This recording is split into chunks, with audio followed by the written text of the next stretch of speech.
សរសើរតាមទំនុកដំកើងដែលយើងនឹងសរសើរដំកើងព្រះតាមទំនុកដំកើងជាមួយគ្នាចា៎សូមឲ្យចិត្តយើងដែលជាកូនព្រះនោះបានសរសើរទ្រង់រាល់ថ្ងៃត្បិតព្រះ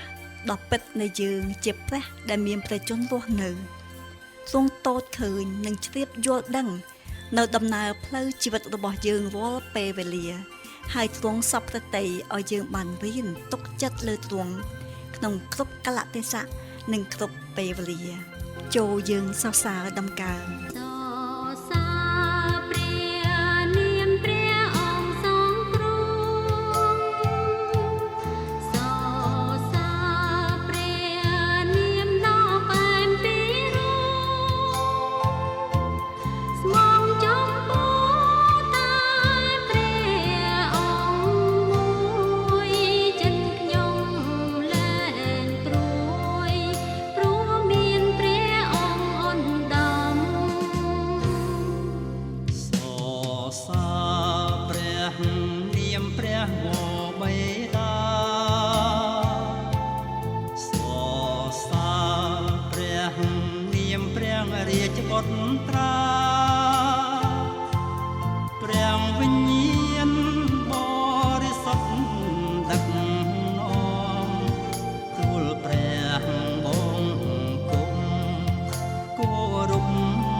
សូមទ្រង់បែរមកមានសេចក្តីមេត្តាដល់ទូលបង្គំផង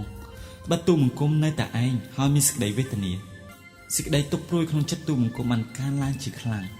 អោសូមនាំទូលបង្គំចេញពីសេចក្តីទុក្ខលំបាកនៃទូលបង្គំសូមពិនិត្យមើលសេចក្តីវេទនានិងសេចក្តីនឿយព្រួយរបស់ទូលបង្គំហើយអត់ទោសអស់ទាំងបាបរបស់ទូលបង្គំផងសូមពិចារណាមើលពួកខ្មាំងទូលបង្គំដែលមានគ្នាច្រើនហើយមានសេចក្តីសំអប់ស្អប់ដល់ទូលបង្គំដល់ចិត្តសាហាវណាស់អោសូមរក្សាព្រលឹងទូលបង្គំហើយជួយឲ្យរួចផងសូមកុំឲ្យទូលបង្គំត្រូវខ្មាស់ឡើយត្បិតទូលបង្គំពឹងដល់ទ្រង់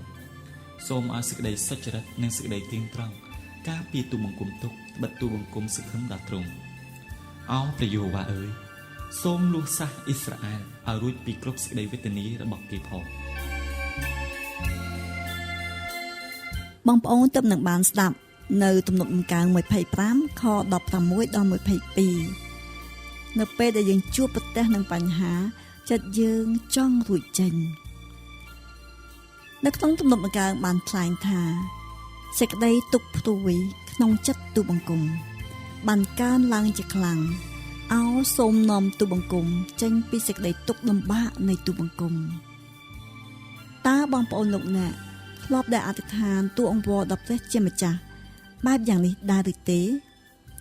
នេះជាសេចក្តីអធិដ្ឋានរបស់ស្ដេចដាវីតទូលដល់ព្រះ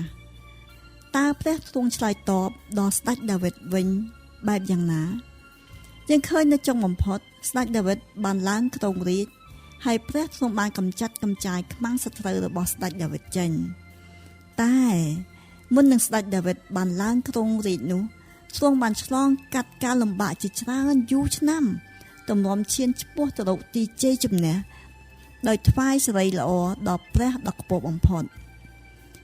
បើសិនជាបងប្អូនលោកអ្នកបានអធិដ្ឋានទូលសូមដល់ព្រះក្នុងការឲ្យរួចគេចចេញផុតពីទុក្ខលំបាក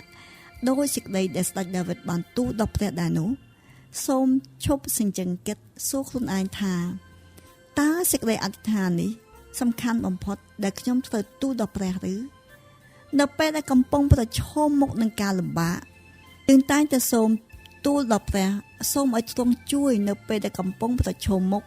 នឹងការលំបាកដែលយើងតែងតែសូមឲ្យព្រះជួយរំដោះយើងឲ្យរួច ចេញផុតភ្លាមតើនេះដើម្បីបំពេញតាមបំណងចិត្តយើងទេយើងគួរតែទូលសូមឲ្យទ្រង់បានស្អាងយើងឡើងត្បិតយើងនឹងបានលូតលាស់ច្រើននៅពេលដែលជួបប្រទះនឹងការលំបាកនោះឯងហើយនៅពេលណាដែលព្រះទ្រង់តូចឃើញថាយើងបានលូតលាស់ខិតជិតទៅទ្រង់ហើយនោះទ្រង់នឹងផ្ដល់កិច្ចការទទួលខុសត្រូវក្នុងការបម្រើកាន់តែធំឡើងទៀតនេះប្រៀបដូចជាការដែលម្ដាយត្រូវផ្ដាច់ដោះកូនកូននោះវារោគរឿងមិនសប្បាយចិត្តដោយយល់ច្រឡំថាម្ដាយលែងស្រឡាញ់ខ្លួនហើយ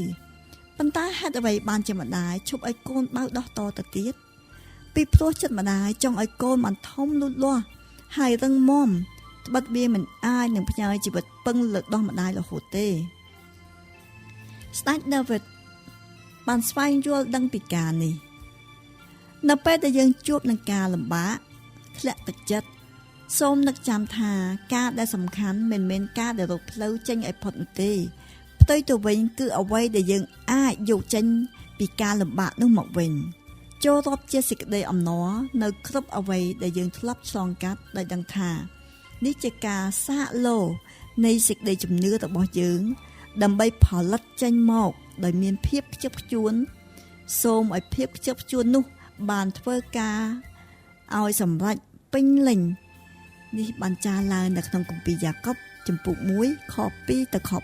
4បើសិនជាយើងដឹងខ្លួនថាកំពុងតែឆ្លងកាត់បញ្ហាណាមួយដែលធ្វើឲ្យលំបាកចិត្តនោះសូមរលឹកនឹកចាំថាព្រះទ្រង់ចាំជួយយើងហើយនឹងផ្ដល់ការងារយ៉ាងសំខាន់សម្រាប់បំពេញក្នុងបេសកកម្មរបស់ទ្រង់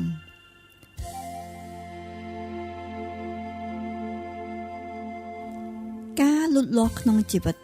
ដែលញឹកញយបានរីករឹងមាំឡើងនៅពេលដែលជួបនឹងការឈឺចាប់ដោយសារការឆ្លងកាត់ភាពលំបាកនោះឯងដែលព្រះទ្រង់ពង្រឹងពង្រីកយើងឲ្យបានខិតជិតទៅទ្រង់ចូលកុំឲ្យពេលវេលាបាត់បង់នៅពេលដែលជួបនឹងភាពលំបាកនោះត្រូវតស៊ូព្យាយាមរៀនសូត្រពីអ្វីដែលយើងកំពុងជួបនឹងវិបត្តិនោះដើម្បីផលិតចេញមកដោយភាពខ្ជាប់ខ្ជួនហើយក៏សូមឲ្យភាពខ្ជាប់ខ្ជួននោះបានធ្វើការឲ្យសម្រេចពេញលេញ